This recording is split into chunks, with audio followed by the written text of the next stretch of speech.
Hello, welcome to my channel pens and syringes. यहाँ पे मैं जो एक टीचर हूँ और मेरे हस्बैंड जो एक नर्स है, इंफॉर्मेशनल वीडियोस बनाते हैं अपने अपने प्रोफेशंस के बारे में। हम लोग रिसेंटली इंडिया से यूके शिफ्ट हुए हैं और अब हम फिलहाल लंदन में रह रहे हैं अपने 2 बच्चों के साथ। तो आज हम जानेंगे कि इंडिया और यूके की प्राइमरी एजुकेशन में क्या फ़र्क है, क्या डिफरेंसेस है। तो सबसे पहले हम स्टार्ट करेंगे स्ट्रक्चर से। तो इसका स्ट्रक्चर कैसे है? इंडिया में प्राइमरी ईयर 1 से लेकर क्लास 1 से लेकर क्लास 5 की जो क्लासेस है इसको प्राइमरी बोला जाता है। यूके में रिसेप्शन जो अपने यहाँ का इंडिया के यहाँ का सीनियर केजी है उसको भी प्राइमरी में गिना जाता है। जो 4 से 5 साल के बच्चे होते हैं उनको रिसेप्शन क्लास में डाला जाता है। जो हमारे यहाँ CBS अपना हमारे यहाँ पे जो सीनियर केजी में जो बच्चे जाते हैं वहाँ से लेकर ईयर 6 जहाँ पे 10 या 11 साल के बच्चे होते हैं, ये पूरा जो है फ्रॉम रिसेप्शन टू ईयर 6 यानी कि क्लास 6 इस पूरे स्कूल को प्राइमरी स्कूल कहा जाता है। तो ये है फ़र्क स्ट्रक्चर में। टीचिंग मेथड्स और एग्ज़ाम्स में क्या फ़र्क होता है ये देखते हैं। इंडिया में जो एग्ज़ाम्स होते हैं ये बहुत ही अर्ली ऑन स्टार्ट हो जाते हैं। जैसे जो स्कूल में मैं पढ़ाती थी वो स्कूल में ईयर 3 से एग्ज़ाम स्टार्ट होते थे। लेकिन जो स्कूल्स में दूसरी दूसरी CBSE स्कूल्स हैं जहाँ पे मैं पहले पढ़ाती थी या जहाँ मेरे भाई के बच्चे पढ़ रहे हैं वहाँ पे जो है ईयर 1 इटसेल्फ एग्ज़ाम स्टार्ट हो जाते हैं ईयर 1 से। बट यहाँ पे जो है एग्ज़ाम्स का कोई कॉन्सेप्ट नहीं होता है, क्योंकि यहाँ पे जो है यूके में यहाँ पे ये लोग एग्ज़ाम्स लेते हैं बच्चे जब हायर क्लास में जाते हैं। प्राइमरी ग्रेड्स में कंटिन्यूस असेसमेंट होते हैं बट एज सच एग्ज़ाम का कोई प्रेशर नहीं डाला जाता है।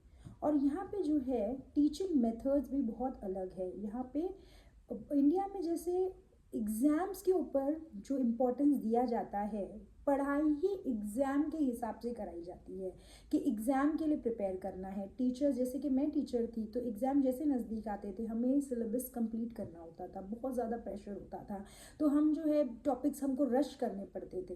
बट यहाँ पे क्योंकि एग्ज़ाम का कोई प्रेशर नहीं है, ऐसा कोई रश नहीं होता।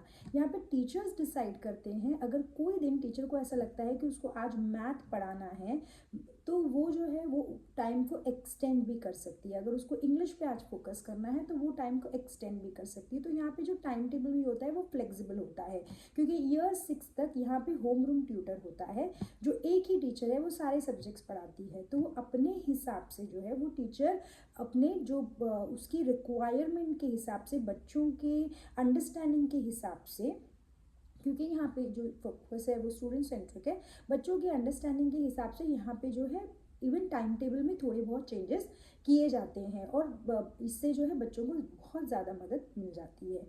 क्योंकि यहाँ पे जो है पोर्शन कंप्लीशन पे कोई फोकस नहीं होता, एग्ज़ाम पे कोई फोकस नहीं होता, इसीलिए पोर्शन कंप्लीट करने की कोई रश नहीं होती। बच्चों के लेवल के हिसाब से, उनकी अंडरस्टैंडिंग के हिसाब से यहाँ पे पोर्शन कंप्लीट किए जाते हैं। तो इसीलिए इस हिसाब से अगर आप देखें तो यहाँ पे यूके में जो है बच्चों का स्टूडेंट सेंट्रिक होने की वजह से बहुत ज़्यादा टाइम मिल जाता है उन बच्चों को जो थोड़े से पढ़ाई में पीछे रह जाते हैं, क्योंकि टीचर जो है उनके हिसाब से भी टाइम टेबल को एडजस्ट कर लेती है।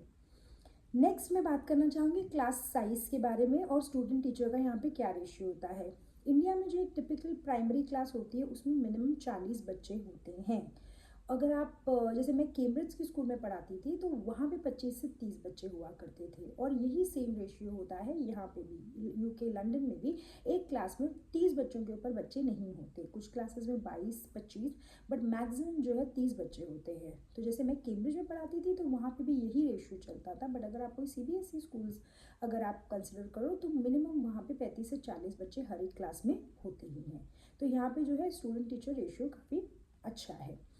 इसके अलावा भी यहाँ पे एक असिस्टेंट टीचर रहता है हर क्लास में जो टीचर की मदद करता है, जैसे वर्कशीट डिस्ट्रीब्यूशन में। और जो वीक बच्चे हैं उनको एक अलग ग्रुप में बिठाया जाता है और ये जो टीचिंग असिस्टेंट है ये कॉन्सेप्ट जो टीचर ने ऑलरेडी क्लास में सिखा दिया है, अगर कुछ बच्चों को री इन्फोर्स करना है तो वो जो टीचिंग असिस्टेंट है वो उनको हेल्प करती है। और यहाँ पे जो है गवर्नमेंट वर्सेस प्राइवेट स्कूल्स की बात करेंगे अगर, तो इंडिया में जो गवर्नमेंट और प्राइवेट स्कूल्स का जो गैप है वो बहुत बड़ा है। गवर्नमेंट स्कूल्स और प्राइवेट स्कूल्स में अगर आप देखें तो बहुत ज़्यादा फ़र्क है। बट यूके में ऐसा नहीं है, क्योंकि यहाँ पे मैक्सिमम बच्चे जो है यहाँ पे गवर्नमेंट स्कूल्स में जाते हैं, पब्लिक फंडेड यहाँ पे फंडेड स्कूल्स होती है। यहाँ पे वो गैप इतना ज़्यादा नहीं होता प्राइवेट स्कूल्स और पब्लिक स्कूल्स का। यहाँ पे बहुत कम प्राइवेट स्कूल्स चलती हैं, मैक्सिमम जो है यहाँ पे पब्लिक स्कूल्स ही चलती हैं, जिसमें पढ़ाई में इतना ज़्यादा फ़र्क भी नहीं होता। अनलाइक इंडिया जहाँ पे गवर्नमेंट और प्राइवेट स्कूल्स में बहुत ज़्यादा फ़र्क होता है पढ़ाई में। इंक्लूजन एंड स्पेशल नीड्स बच्चों की अब बात करेंगे अगर, तो यहाँ पे उन पर बहुत ज़्यादा फोकस किया जाता है। मैंने पहले भी ये बताया है कि यहाँ पे स्पेशल क्लासरूम्स होती है, उनके लिए स्पेशल टीचर्स होती है, उनके लिए स्पेशल काउंसिल से लोग आते हैं और बहुत ज़्यादा ध्यान दिया जाता है। अनलाइक इंडिया जहाँ पे स्पेशल एजुकेशन नीड्स के बच्चों को इंक्लूसिव स्कूल्स में ही एडमिशन दिया जाता है, और अगर एक स्पेशल टीचर रखते हैं उनके साथ में, जो स्पेशल टीचर का जो खर्च है ये पेरेंट्स उठाते हैं इंडिया में, लेकिन यहाँ पे जो स्पेशल टीचर रखी जाती है स्पेशल बच्चों के साथ में, उसका जो खर्च है वो गवर्नमेंट उठाती है। तो यहाँ पे पेरेंट्स बिल्कुल उस चीज़ के लिए भी पे नहीं करते। अगर यहाँ पे देखा जाता है कि एक बच्चे को अगर एक स्पेशल टीचर की ज़रूरत है तो वो गवर्नमेंट जो स्कूल है वो फंड करती है और वैसे असाइन किया जाता है। यहाँ पे बच्चों को पेरेंट्स को यहाँ पे स्पेशल टीचर्स के लिए पे नहीं करना पड़ता। जैसे इंडिया की कुछ स्कूल्स में, जो प्राइवेट स्कूल्स जैसे मैं पढ़ाती थी, वहाँ पे अगर स्पेशल नीड्स बच्चे आते थे तो एक स्पेशल टीचर के साथ आते थे जो उनके पेरेंट्स अपॉइंट करते थे और उनके पेरेंट्स ही उनको पे किया करते थे। वैसा यहाँ पे नहीं है, यहाँ पे गवर्नमेंट पे करती है। और एक्स्ट्रा करिकुलर एक्टिविटीज़ की जहाँ बात करूँ तो नोबडी कैन बीट इंडिया, क्योंकि एक्स्ट्रा करिकुलर एक्टिविटीज़ इंडिया में स्पोर्ट्स, म्यूज़िक, आर्ट्स में बहुत टैलेंट है। हमारे बच्चों में बहुत टैलेंट होता है। अगर आप देखें छोटी उम्र से बहुत ही कम्पिटिटिव होते हैं और उनको जो जज्बा होता है जीतने का या काम करने का, बहुत ज़्यादा इंडिया में बच्चे हमारे बहुत ज़्यादा मेहनती होते हैं।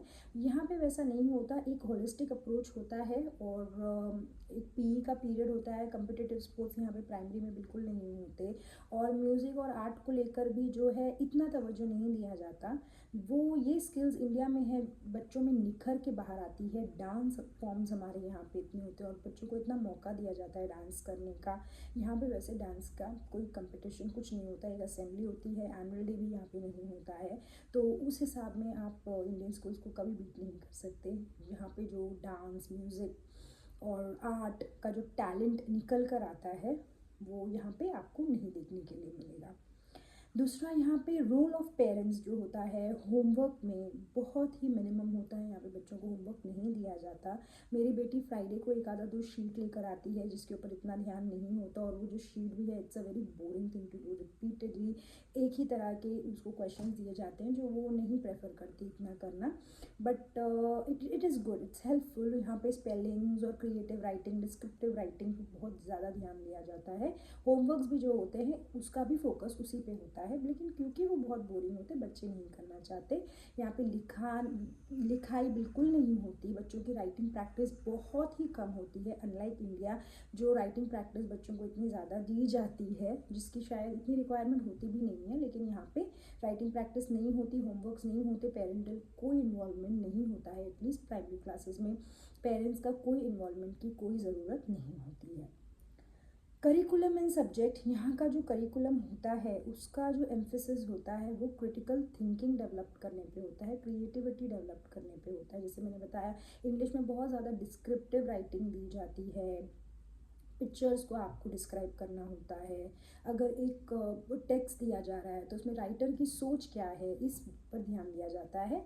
अनलाइक इंडिया जहाँ पे फोकस आप देख लो ज़्यादातर वॉट लर्निंग पे होता है, पोर्शन कंप्लीशन पे होता है, एग्ज़ाम के हिसाब से प्रिपरेशन के लिए होता है, वैसा यहाँ पे नहीं होता।